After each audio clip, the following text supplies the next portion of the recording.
नमस्कार। आज BA part second Bharatiya Samaj मुद्दे तथा समस्याएं सेकंड पेपर, जिसकी अवधारणा अपराध, पूर्व में अपराध तथा अपराध के लक्षण और अपराधियों के प्रकार, अपराध के प्रकार, इस पर हमने जो है बात की थी। आज हम बात करेंगे अपराध के कारण संबंधी सिद्धांत पर। सवाल यहाँ ये उठता है कि अपराध के ऐसे कौन से कारण रहे हैं, ऐसे कौन से कारण संबंधी सिद्धांत है जिसके माध्यम से अपराध होते हैं। इस संबंध में बहुत से भूगोलवेत्ता, समाजशास्त्री, मनोवैज्ञानिक आदि विद्वानों ने अपनी बात रखी। कुछ तो इसको तापमान से संबंधित मानते हैं, कुछ लोग साइकोलॉजिकल रूप से मानते हैं, तो कुछ एक प्रकार के रूप में अपराधियों का एक प्रकार होता है, उसके बारे में बताने का प्रयास किया है। तो सबसे पहले हम बात करेंगे अपराध के कारण संबंधी सिद्धांत पर। शास्त्रीय सिद्धांत, क्लासिकल जो सिद्धांत है उसकी हम बात करेंगे। पहला जो सिद्धांत है वो शास्त्रीय, क्लासिकल थ्योरीज। शास्त्रीय सिद्धांत को प्रस्तुत करने वाले तीन प्रमुख विद्वान हैं: बेकरिया, बेंथम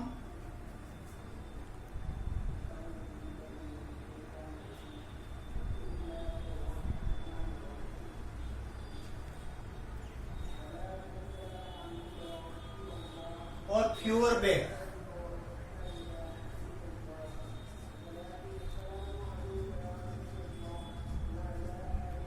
इन तीनों विद्वानों ने शास्त्रीय सिद्धांत के बारे में बात की गई। सबसे पहले बेकरिया ने 1764 ईस्वी में एक पुस्तक लिखी, an essay on crime and punishment.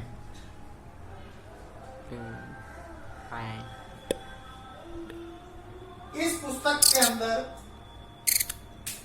अवधारणा विकसित की जिसमें कहा गया कि अधिकतम व्यक्तियों का अधिकतम सुख, यानी व्यक्ति इसलिए अपराध करता है क्योंकि उसे सुख मिलता है। यह सिद्धांत ये कह रहा है, यानी कि अगर कोई, इस सिद्धांत में बेकरिया कह रहा है कि यदि कोई व्यक्ति अपराध कर रहा है तो उसे सुख मिल रहा है।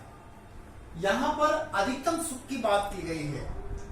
अगर हम कहें स्वतंत्र इच्छा की धारणा, स्वतंत्र इच्छा की धारणा, इस पर बेकरिया ने प्रभाव प्रस्तुत किए।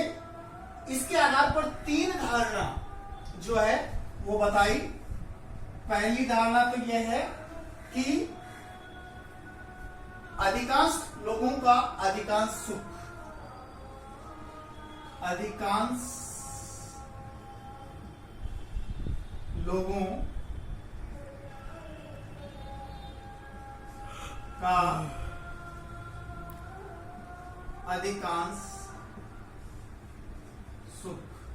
इसके अंदर यह है कि ज्यादातर जो लोग हैं अपराध इसलिए कर रहे हैं क्योंकि उनको सुख ज्यादा मिल रहा है, दुख की तुलना में सुख मिल रहा है। इसलिए पहली धारणा इन्होंने ये बताई। दूसरी धारणा की बात करें तो इसमें अपराध करते समय व्यक्ति दुख की तुलना में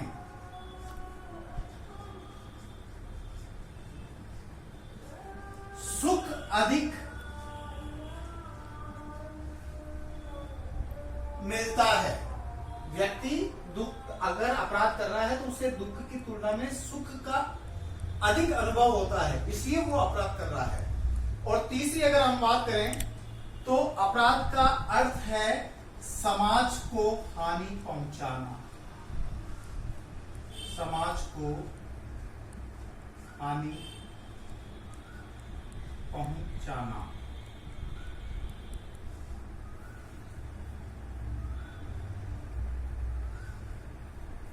अब यहां पर बेंथम व फ्यूअरबेक ने भी इस धारणा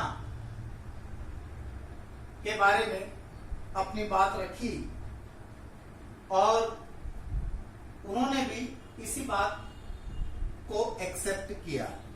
कहने का तात्पर्य यही है, मूल जो इस धारणा में व्यक्ति अपराध इसलिए करता है क्योंकि उसको दुख की तुलना में सुख अधिक मिल रहा है। यहां पर स्वतंत्र इच्छा की धारणा महत्व रखती है। तो ये एक क्लासिकल है जो जनरली लोग ऐसा मानता है। इस तरह से हम इसको एक दार्शनिक भी कह सकते हैं, ये दार्शनिक के नजदीक है। दूसरा जो सिद्धांत आता है वो है भौगोलिक सिद्धांत। कई भूगोलवेत्ता जो है अपराध के लिए जलवायु को, तापमान को, भूमि को उत्तरदायी मानते हैं कि समतल भूमि की तुलना में पहाड़ी इलाकों में ज्यादा अपराध होते हैं। तापमान अगर ज्यादा होगा तो अपराध अधिक होगा, अगर सौम्य है तो अपराध नहीं होगा। तो इस तरह की धारणाएं जो भूगोलवेत्ता है वो इसको एक्सेप्ट करते हैं। ऐसे जो है इसमें इस सिद्धांत में अगर हम माने तो विद्वान का नाम आता है क्वेटलेट एम ग्वेरी, क्वेटलेट एवं ग्वेरी। क्वेटलेट एम ग्वेरी ने अपराध का ताप संबंधी सिद्धांत बताया, ताप संबंधी सिद्धांत बताया, जिसमें कहा कि गर्मियों में व्यक्ति के विरुद्ध, यानी गर्मियों में व्यक्तियों के विरुद्ध अपराध होते हैं।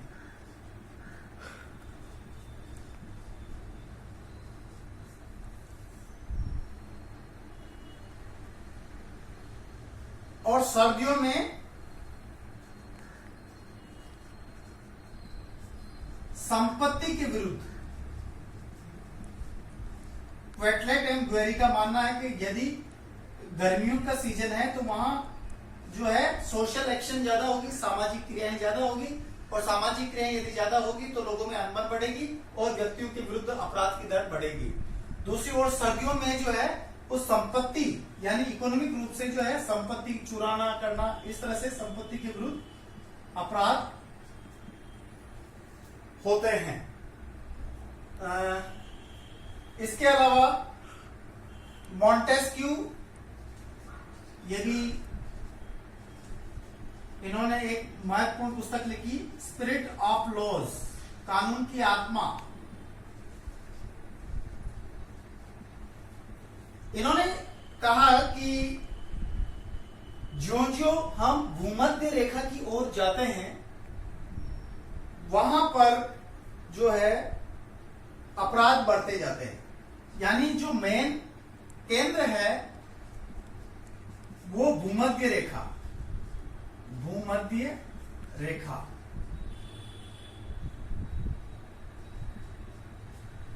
जो जो हम भूमध्य रेखा की ओर जाएंगे वहां अपराध की दर बढ़ेगी, ऐसा मॉन्टेस्क्यू ने स्पिरिट ऑफ लॉज में कहा है।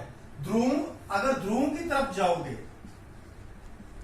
उत्तरी ध्रुव या दक्षिण ध्रुव, अगर उसकी तरफ जाओगे तो शराब पीकर किए जाने वाले अपराध अधिक होंगे, यानी वो शराब से संबंधित अपराध की दर ज्यादा होगी। डेक्स्टर विद्वान है, डेक्स्टर, इन्होंने वेदर इन्फ्लुएंस पुस्तक लिखी, वेदर इन्फ्लुएंस, मौसमी प्रभाव, मौसम का प्रभाव, WEATHER, वेदर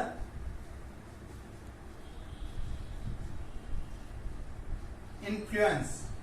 इसके अंतर्गत ये बताया कि मौसमी तत्वों जैसे तापक्रम,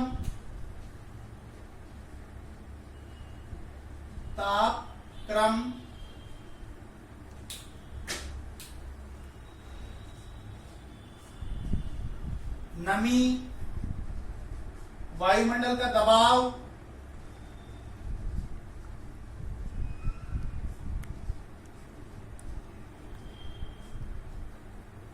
आदि के कारण अपराध की प्रवृत्ति बढ़ती है। अपराध की प्रवृत्ति बढ़ती है, यानी तापक्रम, नमी, वायुमंडल का दबाव के आधार पर अपराध की प्रवृत्ति का अध्ययन डेक्स्टर ने किया है। इसके साथ में लेकेशन का आता है। लेकेशन, इन्होंने तो एक कैलेंडर बनाया। लेकेशन, अपराध से संबंधित कौन व्यक्ति किस किस महीने में ज्यादा अपराध करते हैं, तो लेकेशन ने एक पूरा चार्ट बनाया, एक कैलेंडर बनाया, जिसमें महीनेवार अपराध की दर के बारे में बताया कि किस महीने में कौन से अपराध अधिक होते हैं, पूरा चार्ट बनाया है। इसके अलावा लोम्ब्रासो की बात अगर हम कहें तो लोम्ब्रासो ने भी जो है कहा कि समतल भूमि पर अपराध कम होते हैं, जबकि पहाड़ी और घाटी पर अपराध की दर ज्यादा होती है। तो इस प्रकार भौगोलिक सिद्धांत के अंतर्गत जो है तापमान के बारे में, नमी के बारे में, ध्रुवों के बारे में आदि बताया गया है। लेकिन इसकी एक आलोचना इस आधार पर की जाती है कि इसने सामाजिक कारक जो है उसकी अवहेलना की। सामाजिक कारक का इसने कहीं पर बताया नहीं है। तीसरा जो सिद्धांत आता है,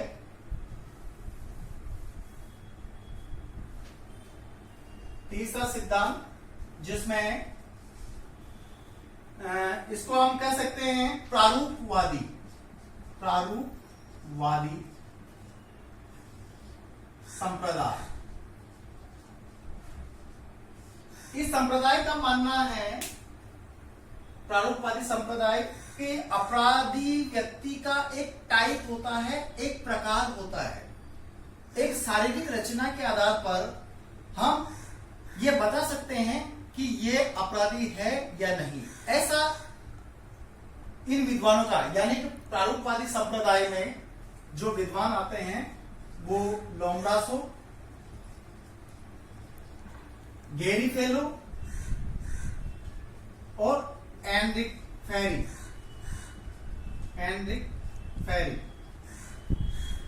लोम्ब्रासो ने द क्रिमिनल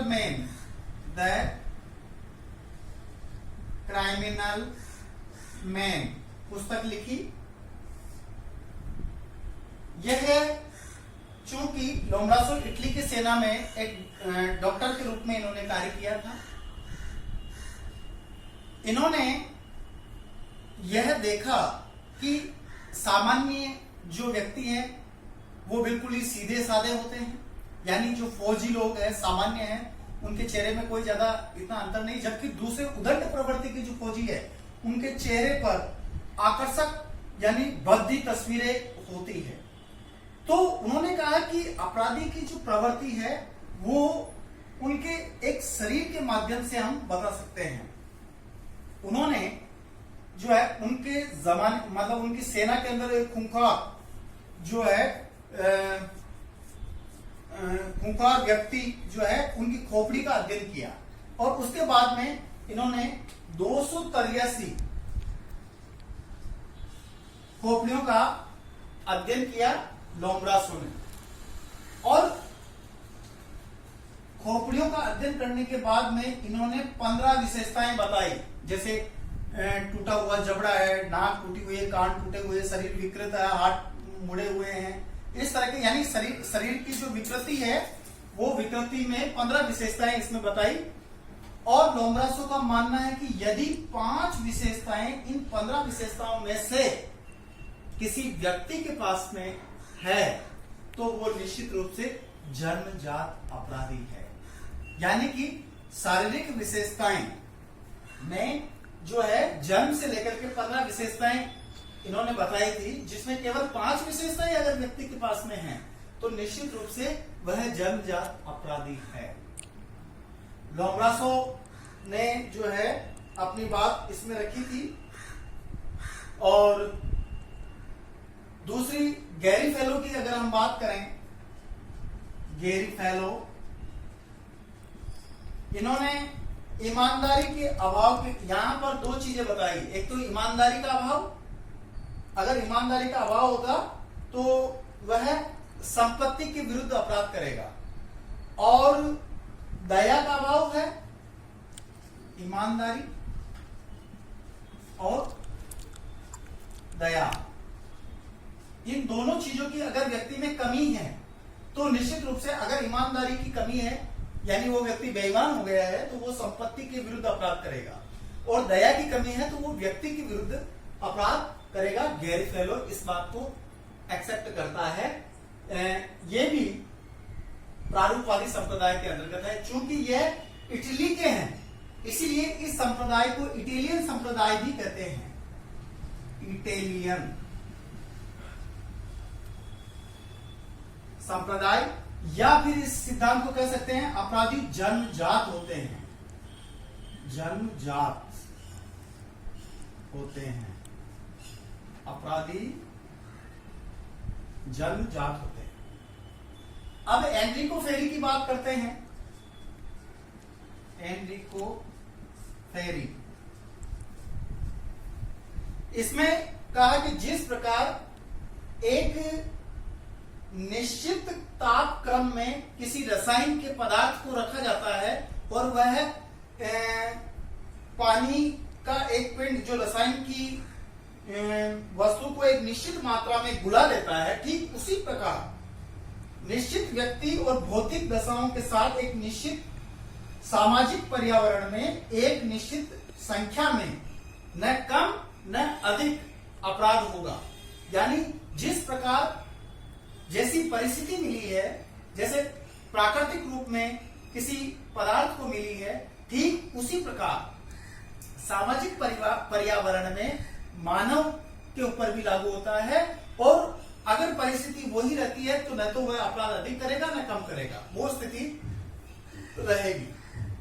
सारांश रूप में अगर हम ये बात कहें तो ये कहा जा सकता है कि अपराधी, लोम्ब्रासो ने कह दिया कि अपराधी जन्मजात होता है। इसका मतलब उसको सुधारा नहीं जा सकता है, क्योंकि जन्म से लेकर के विशेषताएं पैदा होता है। तो ये बिल्कुल गलत है, क्योंकि अगर ऐसा होता तो ये जितनी भी जेलें वगैरह हैं वो सब बेकार हैं।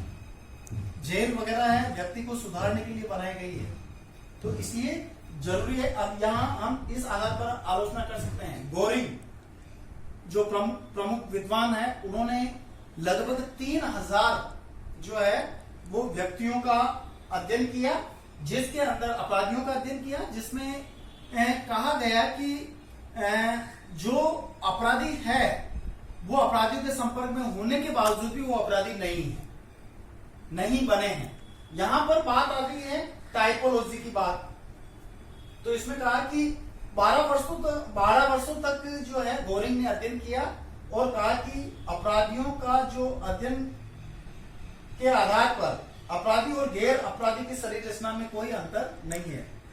गोरिंग ने कहा कि ये मान लीजिए ये अपराधी है और ये अपराधी नहीं है, तो ऐसे 3000 व्यक्तियों का अध्ययन किया तो उनकी शरीर रचना में कोई ज्यादा अंतर नहीं है। इसका मतलब जो है इटली के जो विद्वान हैं लोम्ब्रासो, गैरी फेलो और एनरिको फेरी, तो ये टाइपवादी जो प्रारूपवादी जो संप्रदाय है इसकी इस रूप में इन्होंने आलोचना। लेकिन फिर भी हम ये कह सकते हैं कि लोम्ब्रासो ने एक वैज्ञानिक तथ्य के साथ में इस सिद्धांत को प्रस्तुत किया है। इसी के साथ आज तक बस इतना ही। धन्यवाद।